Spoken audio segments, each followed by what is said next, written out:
ഒരു പുതിയ യാത്രയിലേക്ക് ഏവർക്കും സ്വാഗതം. നമ്മൾ ഇന്ന് ഗവി യാത്രയാണ്. അപ്പോൾ KSRTCയുടെ ബഡ്ജറ്റ് ടൂറിസത്തിൻ്റെ ഭാഗമായിട്ടാണ്. അപ്പോൾ എത്തിച്ചേർന്നിരിക്കുന്നത് പത്തനംതിട്ടയിലാണ്. അപ്പോൾ എറണാകുളം ടു പത്തനംതിട്ട ഏകദേശം 100 കിലോമീറ്ററാണ്. അപ്പോൾ ഇവിടെ നിന്ന് വീണ്ടും ഗവിയിലേക്ക് 100 കിലോമീറ്റർ ഉണ്ട്. അപ്പോൾ മൊത്തം ഒരു ഏകദേശം 200 കിലോമീറ്റർ നമ്മൾ യാത്ര ചെയ്യണം.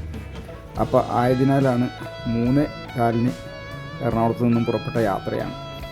ഏകദേശം ഒരു 4000 അടി മുകളിലൂടെയാണ് നമ്മളിപ്പോൾ പോയിക്കൊണ്ടിരിക്കുന്നത്. ഇപ്പോൾ പോകും വഴി നമ്മൾ രാജേന്ദ്രൻ എന്ന് പറയുന്ന ഒരു ആദിവാസി യുവാവിനെ കാണാനിടയായി. നമ്മൾക്കായിട്ട് ഒരു ഗാനം ആലപിക്കുകയുണ്ടായി. അത് കലാഭവൻ മണിച്ചേട്ടൻ്റെ ഒരു ഗാനമാണ്.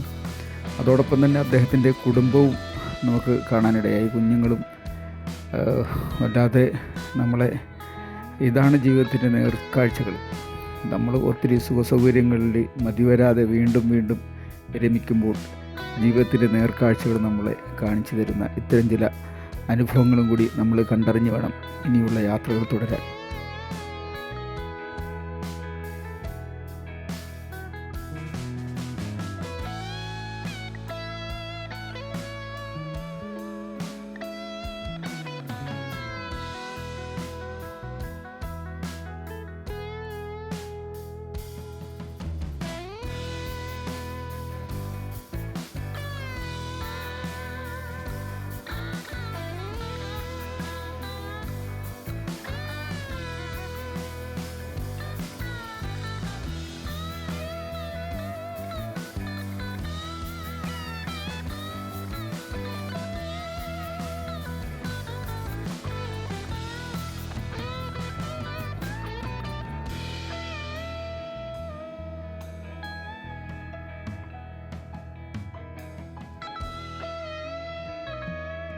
ഒരു ഏറുമാടമാണ് ഇത്.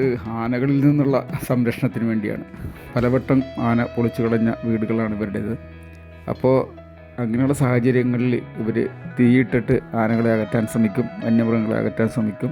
അതോടൊപ്പം തന്നെ ഈ ഏറുമാടത്തിലാണ് അവർ അഭയം കണ്ടെത്തുന്നത്. അതിൻ്റെ കാഴ്ചകളാണ് നമുക്കൊന്ന് കാണാം. ഈ യാത്രയിൽ കാണുന്ന ഡാമുകളാണ് 1880 കാലഘട്ടങ്ങളിൽ സമുദ്രനിരപ്പിൽ നിന്ന് 3450 അടി ഉയരത്തിൽ മലകളാൽ ചുറ്റപ്പെട്ട പ്രദേശം വനത്തിന്റെ പാട്ടുപാടി കൂളിംഗ് ഗ്ലാസ് വെച്ച് KSRTC ഡ്രൈവ് ചെയ്യുന്ന ഡാമുണ്ട്. അതാണ് ഗവി ഡാം. അതുപോലെ KSRTC ബ്രേക്ക് ഡൗൺ ആയി ആക്സിഡന്റ് പറ്റുകയും ചെയ്യുന്ന ഏരിയ, അതായത് സലീഗോർ മെക്കാനിക്കായി വരുന്ന ഭാഗങ്ങളൊക്കെ കാണിക്കുന്നത് ചിത്രീകരിച്ചിട്ട് അതാണ്. അതുപോലെ ചെന്താമരക്കൊക്ക, ആ ബോഡി തള്ളിയെന്ന് കിട്ടപ്പെടുന്നു പറഞ്ഞ ചെന്താമരക്കൊക്ക. അതുപോലെ ഗവി നിവാസികൾ അങ്ങോളം ഇങ്ങോളം ആ ചിത്രത്തിൽ ചിത്രീകരിച്ചിട്ടുണ്ട്. അമ്മച്ചിമാരൊക്കെ വിറകൊക്കെ തലയിൽ വെച്ചുകൊണ്ട് പോകുന്ന ഭാഗങ്ങളൊക്കെ ഗവി നിവാസികൾ എന്ന് പറഞ്ഞ ആൾക്കാരുണ്ട്. എന്നിട്ട് ശ്രീലങ്കയിൽ ആഭ്യന്തര കലാപം എന്നുള്ള സമയത്ത് ഇന്ത്യയിലേക്ക് അഭയാർത്ഥികൾ വന്ന ആൾക്കാരെ അന്ന് ഇന്ദിരാഗാന്ധി പ്രധാനമന്ത്രിയായിരുന്ന സമയത്ത് കേരളത്തിന്റെ പല ഭാഗങ്ങളും താമസിപ്പിച്ചിട്ടുണ്ട്. അതിലൊരു വിഭാഗം ആൾക്കാരെയാണെന്ന് ഗവിയിൽ പാർപ്പിച്ച് അവരുടെ പിന്തുണച്ച അവകാശികളാണ് ഇന്ന് ഗവി നിവാസികൾ. അവർ നമ്മൾ സഞ്ചരിച്ചുകൊണ്ടിരിക്കുന്ന പത്തനംതിട്ട ജില്ലയാണ്. നമ്മൾ സഞ്ചരിച്ചുകൊണ്ടിരിക്കുന്ന സേത്തോട് പഞ്ചായത്തിന്റെ 3ാം വാർഡാണ്. കോന്നി നിയമസഭാ നിയോജക മണ്ഡലമാണ്. പത്തനംതിട്ട പാർലമെന്റ് മണ്ഡലമാണ്. അവർ പത്തനംതിട്ട ജില്ലക്കാരനേ ഉള്ളൂ. അവർ ഇടുക്കി ജില്ലയായിട്ടാണ് സമ്പർക്കം. എഡ്യൂക്കേഷൻ പരമായി, വാണിജ്യപരമായി, മെഡിക്കൽ ആവശ്യമുള്ള ഏതൊരു കാര്യത്തിനും അവർ ആശ്രയിക്കുന്ന ഇടുക്കി ജില്ലയായിട്ടാണ്. അതുപോലെ നമ്മൾ സഞ്ചരിച്ചുകൊണ്ടിരിക്കുന്ന ഇന്നത്തെ റോഡ് നമ്മൾ 78 കിലോമീറ്റർ ഈ വനാന്തരങ്ങൾ കൂടി തന്നെയാണ് യാത്ര ചെയ്യുന്നത്. നമ്മളൊരു 3 മണിയാകുമ്പോൾ നിങ്ങൾ പള്ളക്കടയിൽ ചെല്ലുള്ളൂ. അതുവരെ ഈ റോഡിൽ കൂടെയാണ് നമ്മൾ സഞ്ചരിക്കുന്നത്. അന്നേക്കാലത്ത് ബ്രിട്ടീഷുകാർ നിർമ്മിച്ച റോഡാണ്. ഡാമിന്റെ ആവശ്യത്തിലേക്ക് ഇന്നും പത്തനംതിട്ട ജില്ല ഇടുക്കി ജില്ലയുമായി ഡയറക്റ്റ് ബന്ധിപ്പിക്കുന്ന ഏക റോഡ് ഇത് മാത്രമേ ഉള്ളൂ. പത്തനംതിട്ട ഇടുക്കിയെ ഡയറക്റ്റ് ബന്ധിക്കുക. അല്ലെങ്കിൽ പത്തനംതിട്ട ജില്ലക്കാർ കോട്ടയം ജില്ല തരണം ചെയ്തുകൊണ്ട് ഇടുക്കി ജില്ലയിൽ പ്രവേശിക്കുക. ആ റോഡിൽ കൂടെയാണ് നമ്മൾ യാത്ര. ഇതൊരു കാനന യാത്രയാണ്, വനയാത്രയാണ്. നമ്മൾ പക്ഷിമൃഗാദികളെയും മൃഗത്തിന്റെ കാര്യത്തിലും നമുക്ക് ഉറപ്പു തരാൻ പറ്റുന്ന കേട്ടില്ലേ? ഈ വിവരണമാണ് നമ്മൾ യാത്രയിലുടനീളം നമ്മൾ പിന്തുടർന്നിരിക്കുന്നത്. ഓരോ ചെറിയ കാര്യങ്ങൾ പോലും അവർ വളരെ സസൂക്ഷ്മമായിട്ട് നമ്മൾക്ക് വിവരിച്ചു തരികയാണ്.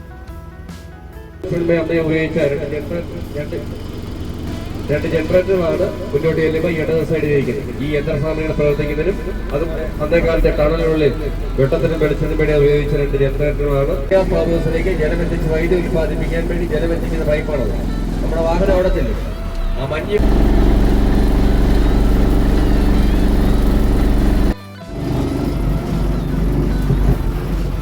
ഒരു പ്രാവശ്യം വൈദ്യുതി ഉൽപ്പാദിപ്പിക്കാൻ സേത്തോട്ടിലേക്ക് ടണൽ മുഖേന ജലമെത്തിക്കുകയാണ്. ആ ടണലിന്റെ വാൽവോസിലെ ഷട്ടർ ഹോസാണ് വലത് സൈഡിൽ കാണുന്നത്. ഇങ്ങോട്ട് ഇടത്തോട്ടാണ് ടണൽ പോകുന്നത്. തീർത്തോട് കക്കാട് ഹൈഡ്രോ ഇലക്ട്രിക് പ്രോജക്റ്റിലേക്ക് രണ്ടാമത് വൈദ്യുതി ഉത്പാദിപ്പിക്കും. ഈ ഇടതുവശത്തെ പല ദൂരമാണ് തീർത്തോട്ടേക്ക് ജലവെച്ചിരിക്കുന്നത്.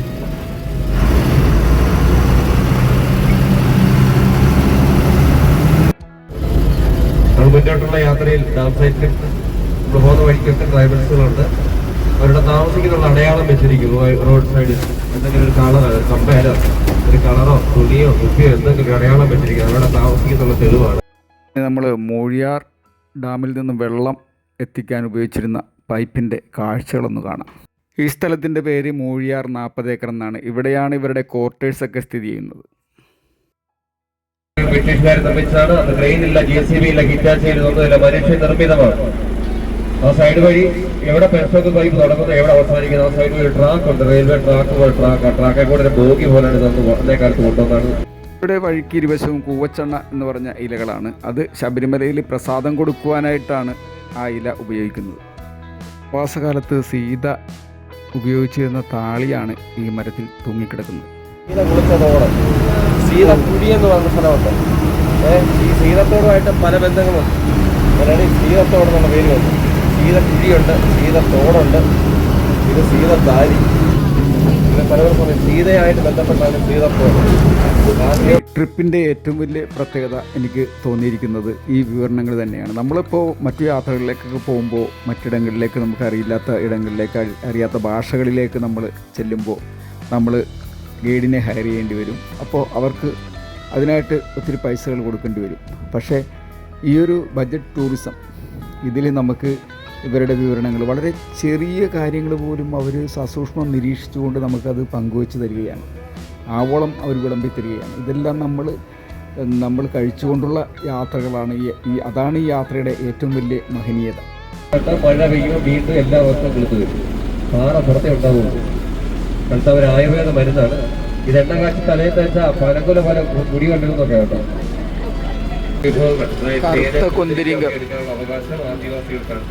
നമ്മളിപ്പോൾ കാറ്റാടിക്കുന്നിലാണ് എത്തിയിരിക്കുന്നത്. ഇതൊരു ആനത്താരയാണ്. അതിൽ കൂടെ ആനകൾ നിരന്തരമായിട്ട് കടന്നു പോകുന്ന വഴികളാണ്.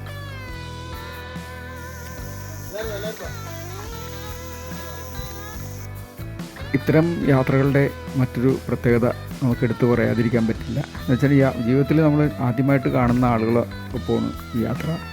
അപ്പോൾ അതിൻ്റേതായിട്ടുള്ള പല പല ആളുകളുടെ സ്വഭാവവിശേഷങ്ങളും നമുക്ക് കണ്ടറിഞ്ഞ് നമുക്ക് മനസ്സിലാക്കാൻ കഴിയും. അപ്പോൾ എല്ലാവരും അടുത്ത് ഇടപഴകിയൊക്കെ വരുന്നേ ഉള്ളൂ, പരിചയപ്പെട്ട് വരുന്നേ ഉള്ളൂ. അപ്പോൾ എല്ലാവരും കൂടി നമുക്കൊരു ഗ്രൂപ്പ് ഫോട്ടോ എടുക്കാം. ഇങ്ങനെ കോടയാൽ മൂടപ്പെടുന്ന പ്രകൃതി പോലെ തന്നെയാണ് നമ്മുടെ മനസ്സ്. പല കാര്യങ്ങളും മറന്നുപോകും. അപ്പോൾ അതൊക്കെ ഇടയ്ക്കെങ്കിലും ഓർമ്മിക്കാനായിട്ട് ഇത്തരം സന്ദർഭങ്ങളിൽ ഒപ്പിയെടുത്ത ഈ ചിത്രങ്ങൾ നമ്മളെ സന്തോഷത്തിൻ്റെ പർവ്വതങ്ങളിലേക്ക് എത്തിക്കും എന്നത് ഉറപ്പാണ്. പ്രകൃതിക്ക് ഇവിടെ വെയിലിന് കുറച്ച് മടിയുണ്ട് ഇങ്ങോട്ട് പ്രവേശിക്കാനായിട്ട്. അതുകൊണ്ട് നമ്മളുടെ തെളിച്ചക്കുറവുണ്ട്. അപ്പോൾ എന്നാലും മനസ്സിലെ തെളിച്ചങ്ങൾ അതിഗംഭീരമായിട്ട് അങ്ങനെ തെളിഞ്ഞു നിൽക്കുകയാണ്.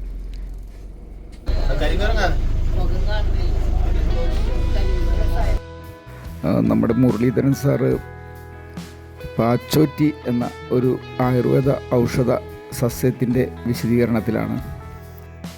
അപ്പോൾ ഈ ആയുർവേദ ശാസ്ത്രം രൂപപ്പെട്ടത് തന്നെ കാടുകളിൽ നിന്നാണ്.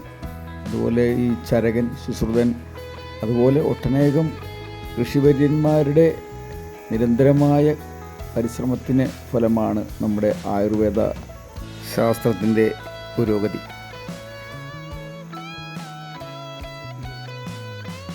മഴക്കാലത്ത് ഞാൻ ഒത്തിരി യാത്രകൾ പലയിടങ്ങളിലേക്കും നടത്താറുണ്ട്.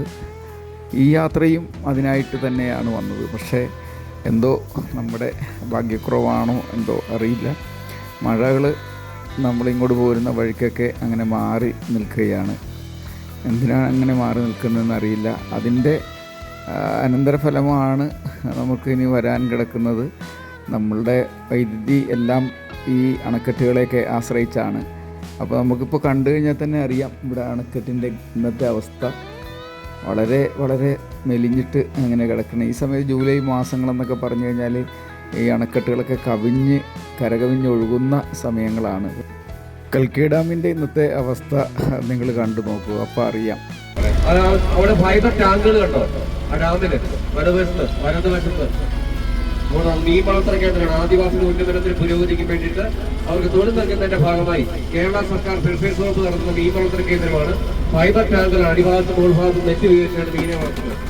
അതിന്റെ സൈഡിൽ കാണുന്ന ചെറിയ ചെറിയ പൂരകൾ കണ്ടോ, അതിന്റെ സൈഡുകളിൽ കാണുന്നത് ഡാമിന്റെ ആശയിലേക്ക് വെട്ടിച്ചാൽ റോപ്പേ വിദ്യ പ്രത്യേകം സംബന്ധിച്ച കോൺക്രീറ്റ് പില്ലറുകളാണ്. അതുപോലെ നമ്മുടെ വാഹനം അതിന് മുന്നിൽ ഇടത് സൈഡിൽ മലമുകളിൽ കെട്ടിടത്തിന്റെ ബാക്കി ഭാഗങ്ങൾ കാണാം. നമ്മുടെ വാഹനം അതിന് മുന്നിൽ ഇടത് സൈഡിൽ മലമുകളിൽ 10-75 വർഷത്തോളം ഇവിടെ 10-15,000 വരെ പല ഘട്ടങ്ങളിലാക്കി ബ്രിട്ടീഷുകാർ പാർപ്പിച്ചാണ് നിർമ്മാണ പ്രവർത്തനമൊക്കെ നടത്തിയത്. അന്നേ കാലത്തെ ആൾക്കാരെ പാർപ്പിച്ച കെട്ടിടത്തിലേക്ക് സൂക്ഷിച്ച കെട്ടിടത്തിന്റെ ബാക്കി ഭാഗങ്ങളാണ്. പഴയൊരു സിനിമയുണ്ട് പൊന്നാവരം കോട്ട. പൊന്നാവരം കോട്ട സിനിമ ഷൂട്ട് ചെയ്യാൻ വേണ്ടി അത് കോട്ടയാക്കി മാറ്റി പിന്നീട്. ഈ ശബരിമല മകരജ്യോതി തെളിയുന്നത് പൊന്നമ്പലമേട്ടിലാണല്ലോ. ആ കാണുന്ന സ്ഥലത്താണ്, ആ വി പോലെ ഇരിക്കുന്ന ആ കാണുന്ന സ്ഥലമാണ്. അവിടെയാണ് ദീപങ്ങൾ. ഡാമിൻ്റെ നിർമ്മിതി നടക്കുന്ന കാലഘട്ടത്ത് ഒത്തിരി ആളുകളെ ഇവിടെ പാർപ്പിച്ചിരുന്നു. അപ്പോൾ അവർക്കായിട്ട് വലിയൊരു ടൗൺഷിപ്പും ഇവിടെ ഉണ്ടായിരുന്നു എന്നാണ് പറയപ്പെടുന്നത്.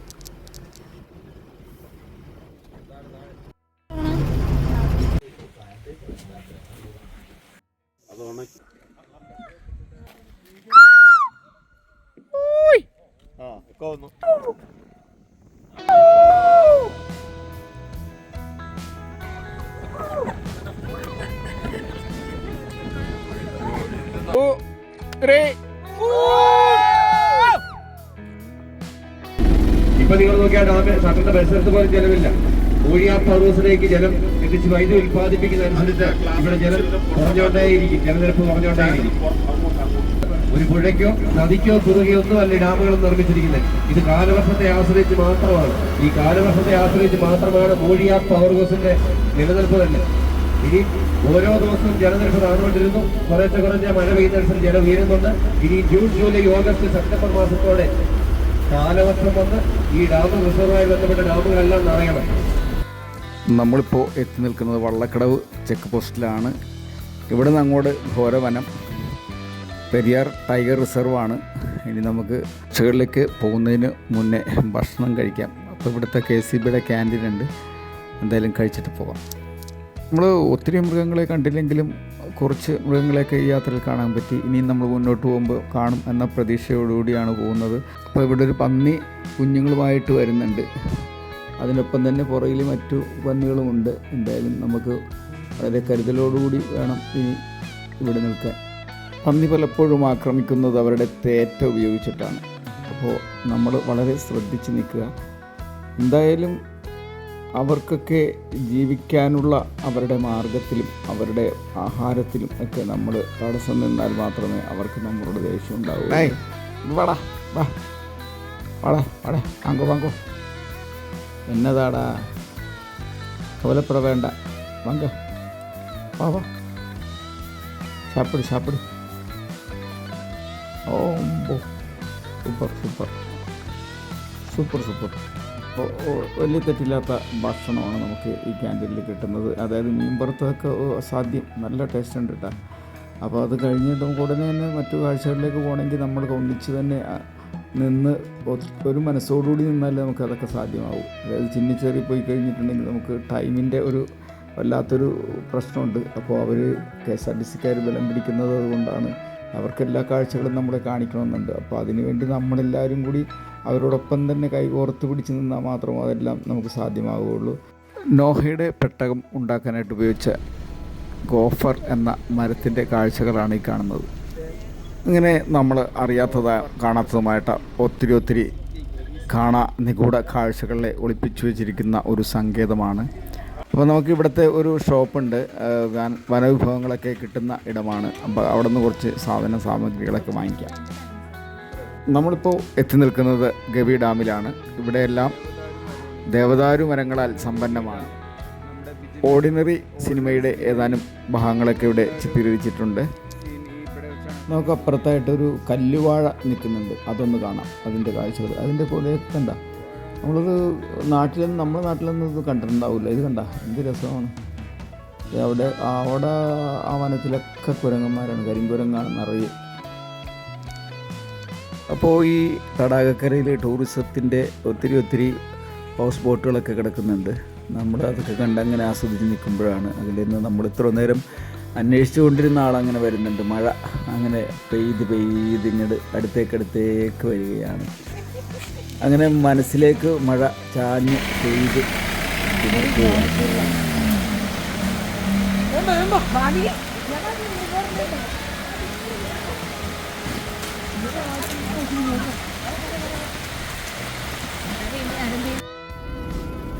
ഇനിയുള്ള യാത്രകൾ വളരെ ശ്രദ്ധിച്ച് വേണം. അതായത് കോടയാൽ നമ്മളെ ഇവിടെ മറച്ചിട്ടിരിക്കുന്ന വഴിക്കാഴ്ചകളാണ്. എന്തായാലും ആ കാഴ്ചകളിലൂടെ ഇതും ഒത്തിരി മാറ്റങ്ങൾക്ക് വിധേയമായിക്കൊണ്ടിരിക്കുന്ന പ്രകൃതിയാണ്. അപ്പോൾ നമ്മളിതെല്ലാം നമ്മൾ ആസ്വദിച്ച് വേണം മുന്നോട്ട് പോകാൻ. ഇത് കണ്ട മൂടപ്പെട്ടിരിക്കുന്നു, നമ്മൾ വഴികളൊക്കെ അടഞ്ഞിരിക്കുന്നു. ഇനി ഈ വഴി കണ്ടുപിടിച്ച് വേണം അദ്ദേഹത്തിന് മുരളി ചേട്ടന് പോകാൻ. അപ്പോൾ അദ്ദേഹം അതുകൊണ്ട് വളരെ കുറച്ച് സാവധാനമാണ് വണ്ടി ഓടിക്കുന്നത്. വളവും തിരിവൊക്കെയാണ്. അപ്പോൾ തിരികെ വാഹനം വന്നു കഴിഞ്ഞിട്ടുണ്ടെങ്കിൽ നമുക്ക് അത് കൺട്രോൾ ചെയ്ത് നിർത്തണമെങ്കിലൊക്കെ വളരെ ശ്രദ്ധിച്ച് വേണം മുന്നോട്ട് പോകേണ്ടത്. അപ്പോൾ അങ്ങനെ നമുക്ക് ചോദിച്ച് പോകാമെന്ന് മോഹൻലാൽ പറയുന്നത് പോലെ നമുക്ക് ശ്രദ്ധിച്ച് മുന്നോട്ട് പോകാം. നമ്മുടെ മുരളിച്ചേട്ടനെ ഈ കാടും പരിസരവും ഒക്കെ വളരെ വ്യക്തമായിട്ട് അറിയാം. അപ്പോൾ അദ്ദേഹത്തിൻ്റെ വിവരണങ്ങൾ കേൾക്കാനായിട്ടാണ് ഞാൻ അദ്ദേഹത്തിൻ്റെ അടുത്ത് തന്നെ നിൽക്കുന്നത്. അദ്ദേഹം ഓരോരോ സംഭവങ്ങളും അത് വളരെ നന്നായിട്ട് വിശദീകരിച്ച് തരുന്നുണ്ട്. പക്ഷേ നമുക്ക് ഈ നമ്മുടെ ശകടത്തിൻ്റെ ശബ്ദം കാരണം അത് ചിലതൊക്കെ ഇങ്ങനെ കാതിൽ തട്ടി അങ്ങോട്ട് അപ്രത്യക്ഷമായി പോകുന്നുണ്ട്, കാഴ്ചകൾ പോലെ. എന്തായാലും നമുക്ക് അത് വളരെ വിലപ്പെട്ട ഇൻഫോർമേഷനാണ്. അതെല്ലാം നമ്മൾ മനസ്സിലേക്ക് സ്വീകരിച്ചുകൊണ്ട് അങ്ങനെ മുന്നോട്ട് വീണ്ടും പോകാം. അപ്പോൾ ഇവിടം താമരക്കൊക്ക എന്നാണ് അറിയപ്പെടുന്നത്. ഇവിടുത്തെ പോലീസ് സ്റ്റേഷൻ, നമ്മുടെ ഓർഡിനറി സിനിമയിലെ പോലീസ് സ്റ്റേഷനൊക്കെ ഇവിടെയാണ് ചിത്രീകരിച്ചിരിക്കുന്നത്. അവിടെയൊക്കെ ഒത്തിരി മ്ലാവുകളൊക്കെ മേഞ്ഞ് നടക്കുന്നുണ്ടെന്ന്.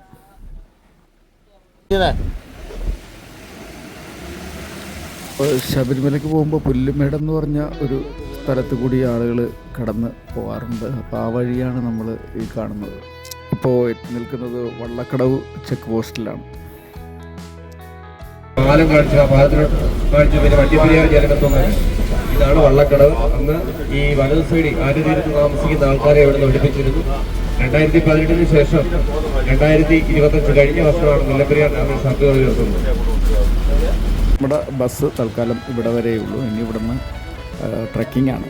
അപ്പോൾ പരുന്തുംപാറയിലേക്ക് ട്രക്കിങ്ങിനുള്ള തയ്യാറെടുപ്പാണ്. ഇനി സംസാരത്തിന് ഇവിടെ സാഹചര്യം ഇല്ല എന്ന് തന്നെ പറയാം. അതുപോലെ തന്നെ സമാന്തരത്തായിട്ടുള്ള ഒരു പ്രദേശത്തു കൂടിയുള്ള യാത്രയല്ല, കുണ്ടും കുഴിയും നിറഞ്ഞ് ആടിയുലഞ്ഞുള്ള യാത്രയാണ്.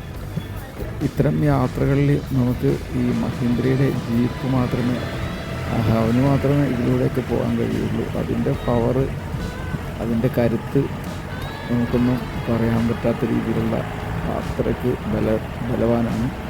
അപ്പോൾ ആ സാധനം കയറിപ്പോകുന്ന ഇടങ്ങളൊക്കെ കണ്ടു കഴിഞ്ഞിട്ടുണ്ടെങ്കിൽ നമ്മൾ ഇത് സാധ്യമാകുമോ എന്നൊക്കെ ചിന്തിച്ച് നിൽക്കും. പക്ഷേ അവനത് കയറിയിരിക്കും എന്നുള്ളതാണ്.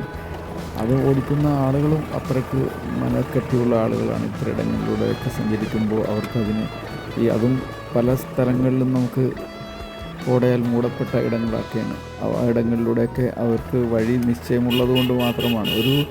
നമ്മളുമെല്ലാം വാഹനം ഓടിക്കുന്നതാണ്. പക്ഷേ ഇത്തരം ഇടങ്ങളിലൂടെയൊക്കെ ഓടിക്കുന്നതിന് പ്രകൃതിയുടെ സ്പന്ദനങ്ങളും കൂടി അറിഞ്ഞവർക്ക് മാത്രമേ സാധ്യമാകൂ.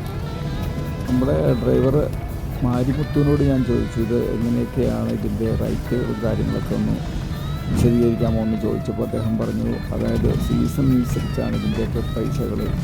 അപ്പോൾ 2500 മുതൽ 3500 വരെയൊക്കെയാണ് ഈ സ്ഥലത്തേക്കൊക്കെ പോകാനായിട്ട് അവർ വാങ്ങിക്കുന്നത്.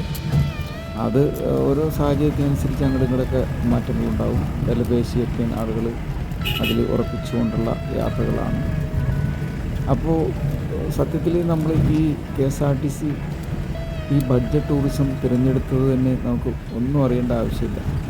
KSRTCയുടെ ആളുകൾ അരയും തലയും മുറുക്കി നിൽക്കുന്നു എന്ന് പറഞ്ഞതുപോലെ നമ്മളോടൊപ്പം തന്നെ നമ്മൾക്ക് വേണ്ടി, നമ്മുടെ സന്തോഷങ്ങൾക്ക് വേണ്ടി അവർ ഏതറ്റം വരെയും അവർക്ക് പോകുന്നതിലും അവർക്ക് യാതൊരു മടിയില്ല എന്നുള്ളതാണ് നമുക്ക് എടുത്തു പറയേണ്ട ഒരു സവിശേഷത തന്നെയാണ്.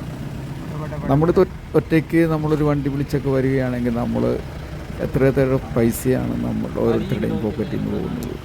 അതെല്ലാം നമ്മൾക്ക് സാധാരണ ജനങ്ങൾക്കും കേരളത്തിലുടനീളം പോകാൻ ഇത്തരം വാഹന സൗകര്യം നമുക്ക് നമ്മുടെ KSRTC അത് നമുക്ക് അഭിമാനം തന്നെയാണ്. ചിലയിടങ്ങളിലൂടെയൊക്കെ ഓപ്പോസിറ്റ് വാഹനം വരുമ്പോൾ ഭയങ്കര ബുദ്ധിമുട്ട് ഉണ്ടാക്കുന്നുണ്ട്. അത് വളരെ കഷ്ടിച്ചൊരു വാഹനത്തിന് പോകാൻ പറ്റുന്ന ഇടങ്ങളാണ്. അപ്പോൾ അത് അവർ വളരെ വളരെ ശ്രദ്ധിച്ച് വീണ്ടും നമ്മളെ മുന്നോട്ട് കൊണ്ടുപോവുകയാണ്.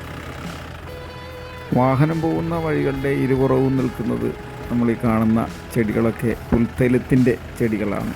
അപ്പോൾ മാരിമുത്തു കുറച്ച് നമുക്ക് പറിച്ചു തന്നു. നമ്മളതിൻ്റെ സുഗന്ധം ആസ്വദിച്ചുകൊണ്ട് മുന്നോട്ട് പോവുകയാണ്.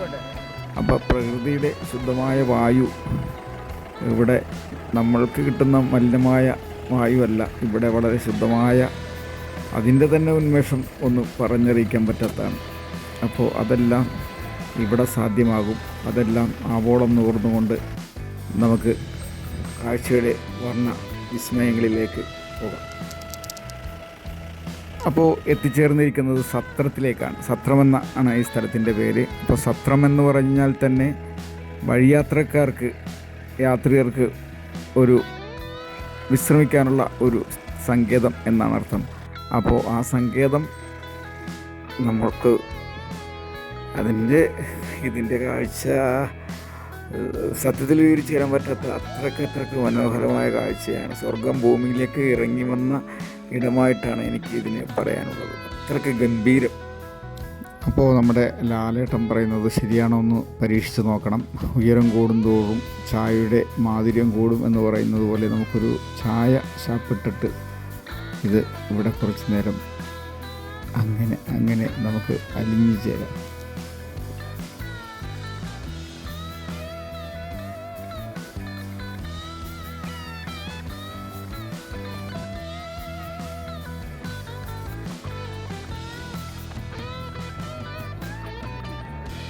അപ്പോൾ ഈ കാണുന്ന കാഴ്ചകളിൽ നിന്ന് നമ്മൾ അടുത്ത കാഴ്ചകളിലേക്ക് പോവുകയാണ്. അതും സത്രം തന്നെയാണ് ആ സ്ഥലത്തിൻ്റെ പേര്. അപ്പോൾ ആ കാഴ്ചകളിലേക്ക് പോകാം. നമ്മളിപ്പോൾ കടന്നു പോകുന്നത് വഴിയെന്നൊന്നും പറയാൻ പറ്റില്ല. ഏതോ കാടിൻ്റെ ഉള്ളിൽ കൂടിയൊക്കെ വണ്ടി ഓടിച്ചുകൊണ്ട് പോകുന്ന പ്രതീതിയാണ്. അതും കാഴ്ചകളെ മറച്ചുകൊണ്ടുള്ള ഒരു അന്തരീക്ഷമാണ്. ആ അന്തരീക്ഷത്തിൽ കൂടെയാണ് നമ്മൾ പോയിക്കൊണ്ടിരിക്കുന്നത്. അങ്ങനെ പോകുന്ന വഴിക്ക് മുത്തു ഒരു ഇടം കാണിച്ചിട്ട് അവിടെ ഹെലിപ്പാഡുണ്ടെന്ന് പറയുന്നുണ്ട്. പക്ഷെ അവിടെയൊക്കെ മഞ്ഞ് മൂടിക്കിടക്കുകയാണ്. ഇത്തരം ഇടങ്ങളൊക്കെ ഒരുപക്ഷെ സിനിമകളിലോ അതുപോലെ തന്നെ വല്ല ചിത്രങ്ങളിലൊക്കെ കണ്ടു കാണുള്ളൂ. ഇതെല്ലാം നമ്മൾക്ക് നേരിൽ കാണാനുള്ള ഒരു അവസരമാണ്.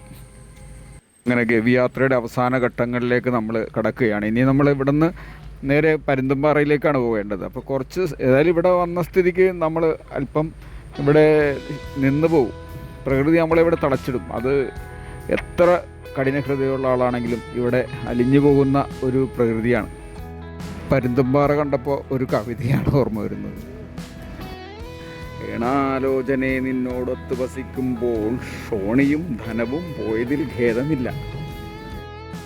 പ്രകൃതി എന്ന വിശ്വസുന്ദരി അങ്ങനെ മതാരസ്യായിട്ട് മുടിയൊക്കെ അഴിച്ചിട്ട് അങ്ങനെ നിൽക്കുകയാണ്.